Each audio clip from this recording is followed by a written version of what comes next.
Bem-vindos a mais um episódio de Café e Negócio. Eu, Lucas Cabral, tradicional host deste podcast, junto com o grande mestre Alex Nascente. Alex, faz a tua apresentação, que hoje o conteúdo ele é bem denso, cara. Se é. É profundo agora. Agora é em profundidade. Prazer inenarrável, né? Meu nome é Alex Nascente, consultor, gestor de projetos, né? Palestrante, empresário. Multifunções, né? Então, e se você gostar do nosso episódio, por favor, vai lá e clica e manda para alguém, que eu tenho certeza que você vai estar contribuindo com o crescimento de muitas pessoas. Perfeito. E seguindo a nossa saga do processo comercial, né, Alex? Isso aí. O nosso episódio de hoje é sem processos, sem previsão, o câncer do processo comercial. Caótico, né? O câncer no processo comercial caótico. Isso aí. Cara, o que é um comercial caótico? Me explica aí, vamos lá. Cara, primeiro a gente tá, né, brincando, existe esse comercial caótico? Alguns, será né? que existe? Alguns, né? Alguns.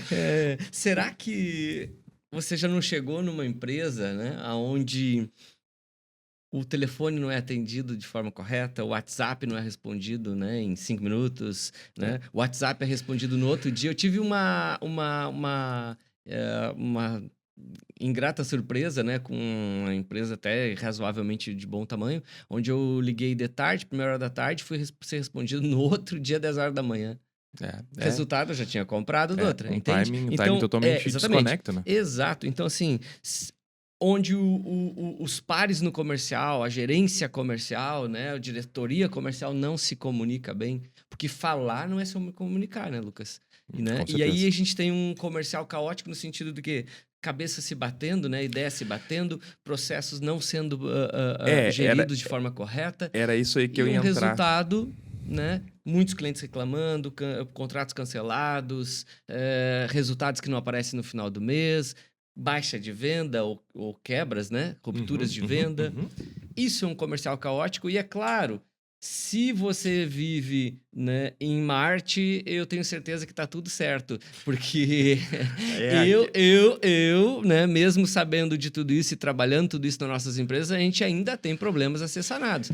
Se você, volto a dizer, né, mora em Marte, tá tudo certo. Mas se você mora aqui no planeta Terra, eu tenho certeza que você tem algum tipo de problema comercial. Alex, mas assim, ó, olhando e escutando isso que tu tá falando, cara, não é sobre ter problema. É sobre o que tu faz perante aquele problema. Perfeito. Porque, na verdade, quando a gente fala em comercial caótico, a gente tem muitos processos, muitas etapas dentro do processo do comercial, do processo comercial. A gente fala muito em processo.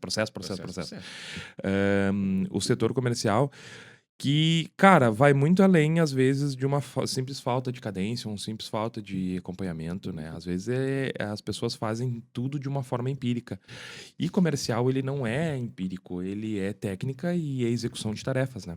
Então, mesmo que tu tenhas lá um setor comercial bem estruturado, com os interlocutores, com as pessoas bem definidas, quem faz o quê, muitas vezes falta um planejamento de como faz essa passagem de bastão entre um colaborador e outro.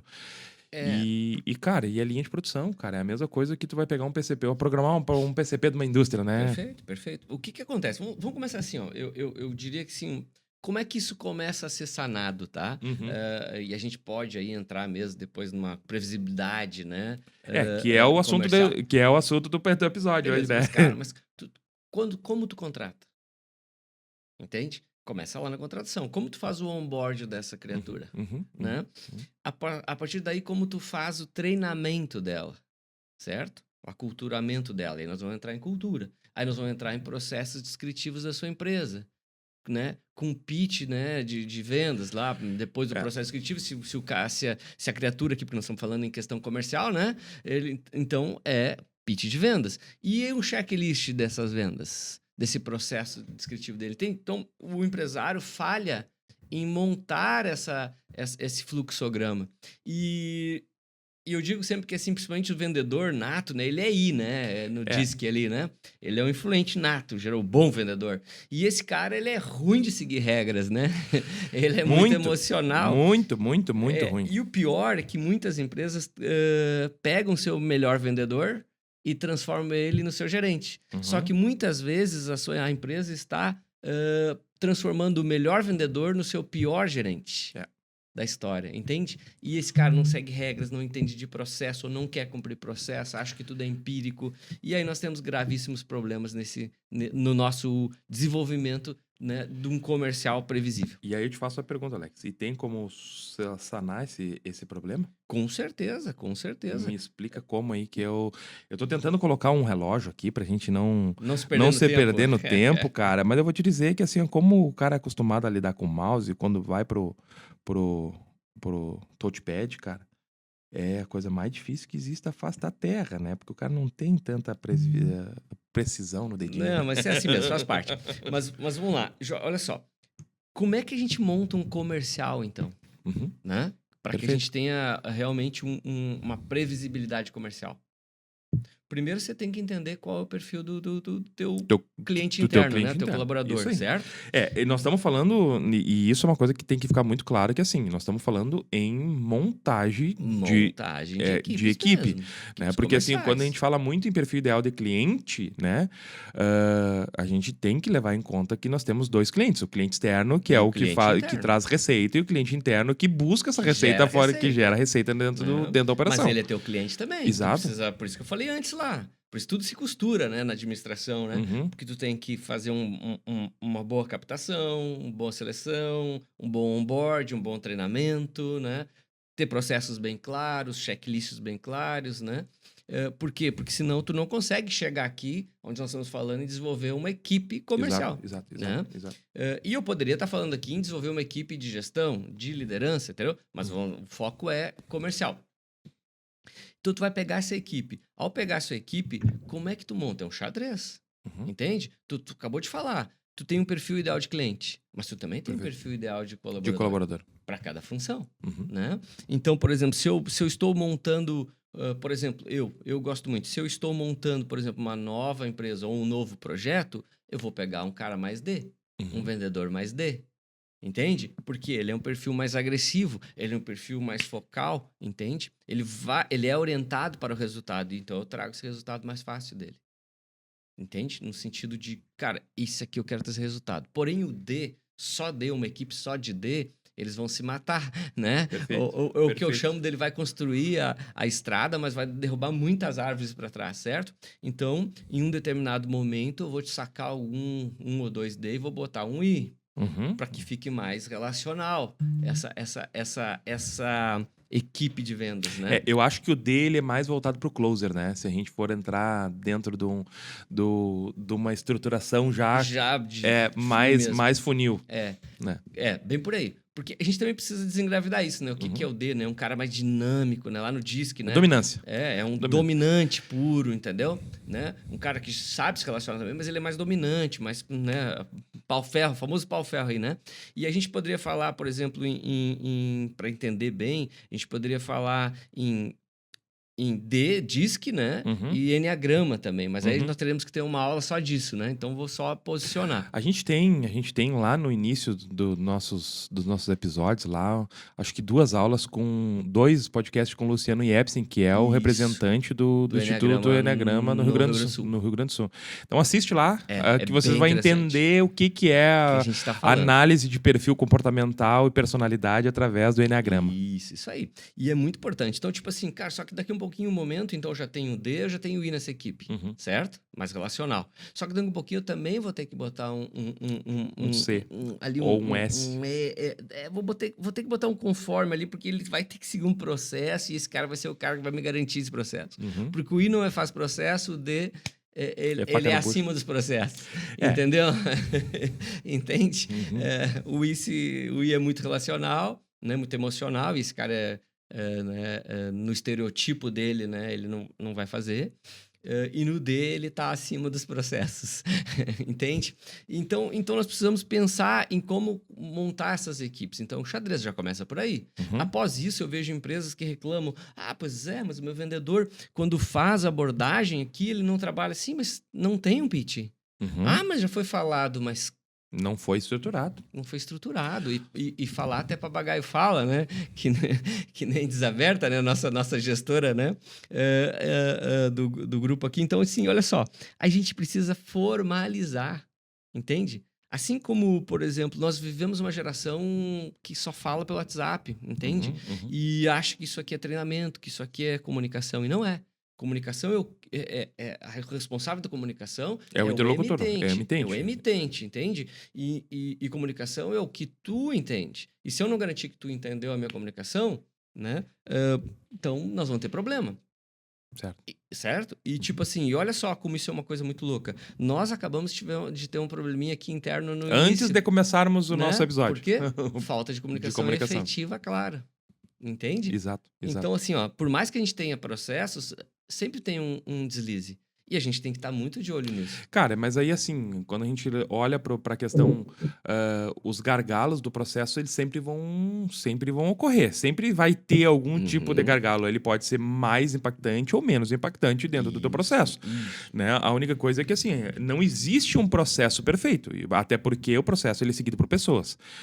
Ele só vai ser um processo perfeito no momento que a gente fizer 100% automatizado e não tiver interação humana. Chego lá. Só que não existe perfeição, a gente tem que buscar uma excelência. Uma excelência, e isso o que aí. nós estamos falando isso aqui é uma busca da excelência, né? Perfeito. E aí um passo a mais que eu ia chegar, tu já adiantou exatamente, cara, assim, ó, você que está nos assistindo, né, empresário, né, líder, você tem que se ligar de uma coisa, cara, a IA tá vindo cada vez mais forte. E aí nós temos a nossa Laís, né?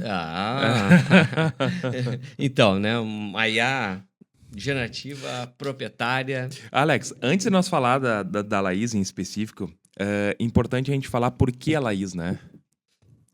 Mas antes disso, eu só concluir, porque aí tu entra na... Exato. Tipo, olha só, por que eu tô falando da IA? Porque, cara, se os não se ligar, os colaboradores legais vão ser substituídos, entende? Alex, mas... Não em todo o processo, não né? Mas todo em alguma etapa, né? entende? Então, assim, a gente tá falando que a gente precisa criar processos para ter essas pessoas conosco. Porque eu tenho uma preocupação muito grande. Sabes, eu sou fanzaço, né? De processuar todas as coisas, de automatizar. De tecnologia. Mas tu sabe que eu quero sempre contato humano, né? Porque eu entendo que as negociações, as relações são, né? H2H, né? H2H, humano para o humano. Então, isso é insubstituível. Só que, se a gente não se ligar e não fizer as coisas corretas, daqui um pouco, o próprio interlocutor vai querer falar com uma ferramenta, entendeu? Porque aí o cara não vai ser atendido 12 horas depois, entendeu? Exato. 14 horas depois. Não vai ter uma interação assim de qualquer jeito. Mas é importante, Alex, a gente entrar em contato e entrar muito nessa questão do assunto, que assim, as automações, as IAs, os bots de atendimento, eles não são para tirar o processo do atendimento humanizado do atendimento. Sim. Na verdade, é para tu ser mais efetivo para evitar esse tipo de problema de tempo, de timing de atendimento. E outra coisa, conforme a população vai, vamos dizer assim, vai vindo as novas gerações, eles estão preferindo que seja um atendimento mais imediatista do que um atendimento... eu vou esperar o cara me responder porque eu conheço o pai dele, eu já fui lá, né? Conheço o seu Idalício lá, há 35 anos nas lojas da Nascente, por exemplo. Mas como é que eu vou dizer assim, ó, essa idade do cliente, ela está diminuindo. E conforme ela está diminuindo, a gente está vendo um movimento voltado para esse tipo de situação, né?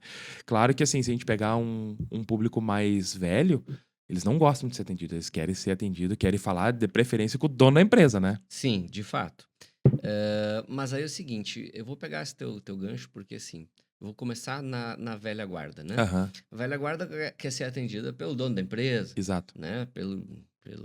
Pelos proprietários, né? Ou pelos fundadores. Exatamente, né? Ou então pelos líderes, né? Porque Exato. ele quer ali negociar uma coisa diferente, ele quer tirar uma vantagem diferente, né? Uma exclusividade no atendimento. Só que aí eu vou dar uma coisa aqui que eu diria para você pegar agora um papelzinho e caneta e anotar, tá? Como é que você desmonta isso? Sem perder qualidade e sem tipo, tirar a referência, né, sua do negócio. Montando fit cultural e montando processos de atendimento escaláveis e previsíveis. Perfeito. E uma cerejinha do bolo, que é exatamente o que tu falou, é exatamente o funil. Só que empoderamento comercial. Se tu tem um novo gerente, tu tem que empoderar o teu gerente. Mas para isso tu tem que treinar, tem que qualificar e ele tem que seguir um processo descritivo, porque é a receita do bolo, da qualidade que tu criou. Entende? A partir daí, o teu gerente também tem que empoderar, e tu tem que empoderar os teus vendedores. Né? Porque o que acontece? Sempre a velha guarda vai querer falar contigo. Entende? E tu tem que empoderar. Então, o empoderamento gerencial é uma palavrinha que eu anotaria, porque é muito importante. Tá? Ou seja, dê autonomia para os seus líderes. Dê autonomia para os seus líderes. Isso aí. Acompanhe e treine. Treine, entendeu? Faça o aculturamento, treine, desenvolva. E delegar não é delargar. Exato. Eu volto a falar. Nosso sistema de trabalho tira o empresário do operacional, mas não da operação. Perfeito, Ok? perfeito. Isso é importante. Bom, agora a gente saiu da velha guarda. Agora a gente vai para os novos entrantes no mercado de trabalho. Galera extremamente ágil, quer pouca interação humana, tá? Quer resultados imediatos, quer entrega imediata, né? Por exemplo, nós temos dentro do setor de braço de varejo, a gente está garantindo entrega em 30 minutos. Por quê? Porque a gente entendeu que isso é extremamente importante para a nova geração. Perfeito. Né? E foi um diferencial que a empresa começou a optar e deu certo. Entende? Ou seja, por quê? Porque a galera está acostumada em segundos. Então, esse é o poder de um celular, de uma IA, mas também é o perigo para uma empresa que não acompanhar. Então, cada vez mais, quando a gente fala em processos comerciais bem definidos, bem claros, não é para ficar bonito, ou tu poder viajar, ou tu ganhar mais, simplesmente. É para tu manter o teu negócio vivo. Porque ou hoje tu te profissionaliza e qualifica, né? Profissionaliza processos e qualifica pessoas, ou tu tá fora do jogo. Tu tá fora. A gente já está vendo isso. Várias empresas demitindo, várias empresas sendo suplantadas por outras novas, né? Que estão chegando, muitas até online, certo? Onde o custo é extremamente reduzido. Só que é o seguinte, a galera não se ligou que eles estão sendo consumidos pelos erros deles mesmo. Exato, exato. Entendeu? E o Aí tu mercado não tá monta mudando. um... E aí, na verdade, a gente volta àquele paradigma que a gente já conversou em vários episódios atrás lá, que talvez não, 100% das chances, tu tem que ser a pessoa que esteja matando o teu modelo de negócio hoje. Tu tem buscando... Não é talvez. Tem que ser, Lucas. Hoje, sempre foi, tá? Mas hoje, se tu já não tá pensando nos teus próximos 5 anos... Tu tá ferrado. Entendeu? Mas não é mais meu planejamento estratégico que eu tinha de 5 anos. Não, cara. É pensando disruptivamente para 5 anos, entendeu? O que eu vou fazer de diferente daqui a 5 anos, porque talvez o mercado que eu esteja inserido hoje não exista mais. Exatamente. Então, mas eu mesmo que ele exista, tá? Eu mesmo tenho que ser o cara que vou pivotar o meu próprio negócio, entendeu? Vou matar a minha própria sequência e vou ver outra, entende? E eu sempre falei isso, né? E a gente também vem em algumas discussões, né, internas que, tipo, cara, tão importante quanto tu entrar numa nova onda de negócios é tu saber sair. Perfeito. Perfeito, né? perfeito. E às vezes o empresário se apaixona pelo seu negócio, pela sua criação, né? O criador se apaixona pela criatura e os dois morrem abraçados. E aí, por quê? Por conta da dita falta de previsibilidade, impactos destrutivos, né? E falta de escala, né, Alex? Custos operacionais altíssimos. Custos operacionais altíssimos. E, cara, dentro de tudo isso, cara, como é que a gente monta um processo previsível? Principalmente... Nós estamos falando de processo comercial. Então, voltamos falando de processo comercial. Sim. Mas deixa eu falar só assim, tipo, nós temos alguns problemas, né? Temos vários, na verdade. Bem, vários, que eu queria na verdade. citar, né, pro líder, assim, né? Equipe, né? Então, alguns sintomas, né? Destrutivos do teu negócio ali, né? Que é, por exemplo, equipe, né? A equipe começa... Tu, como diretor, começa a se frustrar. o líder começa a se frustrar, a equipe começa a se frustrar com as vendas, com o acontecimento. Isso é o primeiro sintoma, tá? De uma inconformidade dentro do teu negócio, né? Gestor, por exemplo, com capacidade de prever, né, movimentos, né, para treinar, para cobrar, movimentos também do mercado, entendeu?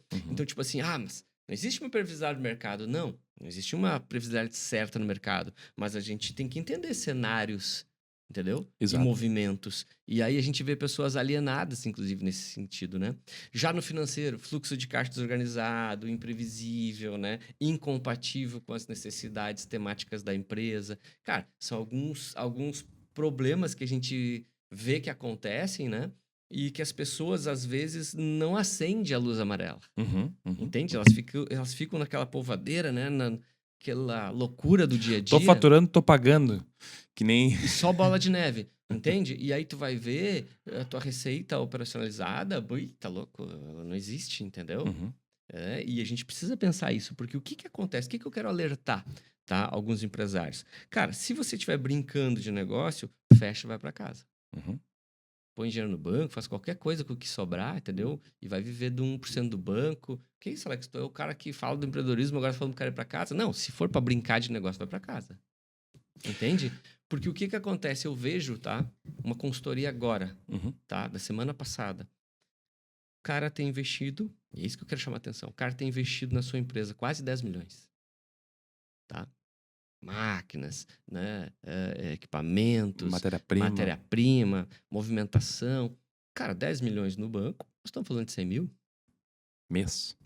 O cara fatura 8, 10, 11 mil numa indústria. Sobra para ele? É pouco. Então ele tá tirando 10% do que ele já tá tirando. Ele tá brincando, entende, de fazer negócio. Entende? Então ou ele pivota isso ou ele fecha. Entende?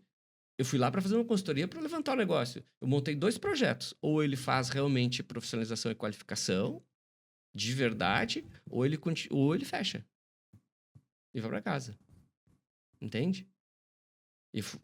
Eu tenho que ser muito sistêmico nessa hora. Não, e aí é uma decisão que tem que ser extremamente racional, sem emocionalidade. Foi uma empresa que o pai dele criou, que ele se criou lá dentro, ganharam muito dinheiro, mas hoje ele não sabe mais o que está fazendo. E ele ficar lá com todos os riscos que ele tem para sobrar 8, 9, 10 mil, 11 mil, 12 mil, fecha e vai para casa. Entende? E é isso que eu quero chamar a atenção. Por que eu estou sendo muito prático? Cara, ou você se profissionaliza ou vai para casa. Entendeu? E aí, assim, a gente entra na tua pergunta. Cara, como montar, então, né, um processo comercial, né, para que a gente possa ter resultado mesmo, de fato? Então, mapear etapas atuais, né? Como está o teu estado atual de negócio? Qual é o teu estado ideal de negócio? Então, onde tu está e para onde tu quer ir. Perfeito. Tá, mas isso aqui é um sonho. Certo? E sonho sem ação é devaneio. Se você tá aí no outro lado só sonhando que quer um carrão, que quer uma empresa top, que quer viajar, que quer ganhar não sei quanto, e não faz nada diferente, continua fazendo a mesma coisa, você tá num devaneio total e eu te aconselho a realmente parar tudo e ir para casa, que nem eu aconselhei para esse cara. Entendeu? Para esse outro empreendedor. Empreendedor, não existe mais espaço para empresários meia-bocas. Entende? É verdade. O que existe hoje é um campo de batalha real, fortemente armado, e você se profissionaliza e qualifica, ou você está fora do negócio. Vai morrer. Vai morrer. Então, definir critérios claros, né? Perfeito. É fundamental. E aí nós estamos falando de processo, né? Aí nós estamos falando de checklist. Cara, isso, Alex, mas que nem já me disse, mas tá muito chato nesse processo, checklist. É vida real, vida adulta, entende? Vida adulta, né? Empresário, né? Empresária, líder que quer chegar num lugar específico, certo? Ele, cara, sabe ser processual. E aí nós temos um grande problema na questão da execução dos processos, que as gerações mais novas, elas não foram educadas para seguir o processo. Né? E aí, quando a gente... muito touch, né? Então, assim, principalmente a Gen Z, né? Principalmente a Gen Z. Então, nós estamos falando aí que tem já mais 2 gerações a caminho, né? A Alpha e a Beta. Sim. A Alpha aí já está querendo, os primeiros da geração Alpha tá começando a entrar no mercado de trabalho, já com uma cabeça um pouco diferente, né? De fato, tem de alguns fato. já. Quando a gente fala, a gente já falou várias vezes em conflito de gerações, mas quando a gente fala em processo comercial, cara, não existe a receita do bolo. Existe, cara. Na verdade, existe a receita. Regra de sucesso? Não é regra de sucesso. Não, mas tá? existe a regra, mas existe a receita do bolo, cara. O caminho, né? exato. Existe a trilha já deixada por vários empresários, né? E eu volto a insistir, entendeu? Processos bem claros, bem definidos, né? Checklist, né? Sequência de treinamento, aculturamento, são algumas coisas que a gente fala muito, né? Porque para a gente poder ter isso mais previsível, né? E dentro dessa previsibilidade, estabelecer métricas, né? É fundamental, né? Nossos KPIs. Porque, cara, se tu não sabe, tu não tem como medir, se tu entra num táxi e fala pro taxista, cara, vamos, mas vamos aonde? Entende? Como é que o cara vai se arrancar um carro contigo sem tu deixar claro pra onde é que quer ir? Ou o cara contrata um vendedor, não treina ele, bota ele lá e diz, tá, cara, agora eu preciso que tu venda. Tá, mas eu vou vender o quê? Pra quem? Quando? Quanto que eu tenho que vender? Quantos clientes eu tenho que atender? Como fazer? Entende? E aí eu vejo empresários falando que, mas que se eu pra me treinar tudo isso sai muito caro. Não, e aí eu treino o cara sai, vai pra outra empresa, aí gastei um monte de dinheiro pra treinar esse cara e falei, tá, mas e aí tu tem que pensar e ver, né? E quanto é caro deixar o cara aqui dentro? O que custa mais caro, né? Entende? Sem treinamento, sem acompanhamento, sem um código de cultura bem definido, entende? E aí a gente passa para as ferramentas. Tem que escolher uma ferramenta boa, um bom bot, um bom CRM, né? Cara, pitch de vendas. Mas então tu tá engessando meu cara. Não, o pitch de vendas ele é apenas um orientador, entende? Com posicionamentos chaves ali que não pode ser deixado de falar, de fazer, de interagir com o cliente. Esse é fundamental. E a gente vê empresários que não querem mais passar por isso. Entende? É verdade. Só que aí o que acontece? A empresa fica à deriva. Perfeito. Considerações finais, Alex. Estamos chegando aí no final do mais episódio, né? Teria muito mais para falar, mas nossos episódios, mas vai ter outros episódios. Fica tranquilo que a saga do processo comercial continua aí. A gente tem que falar da Laís, né? É verdade. Fica então aí no próximo episódio, a gente vai falar um pouquinho da Laís. Mais da Laís. Mas eu digo que a minha consideração final para você, empresário que está nos assistindo aí, ou líder, né? É que é o seguinte, hoje, né, o mercado, ele é extremamente profissionalizado, tá? E você ou se profissionaliza ou está fora, como eu já falei. Porque Jesus perdoa, né? O mercado não perdoa. Não perdoa. Forte abraço, Fortaleza. Fica a visão aí, até a próxima, galera. Obrigado!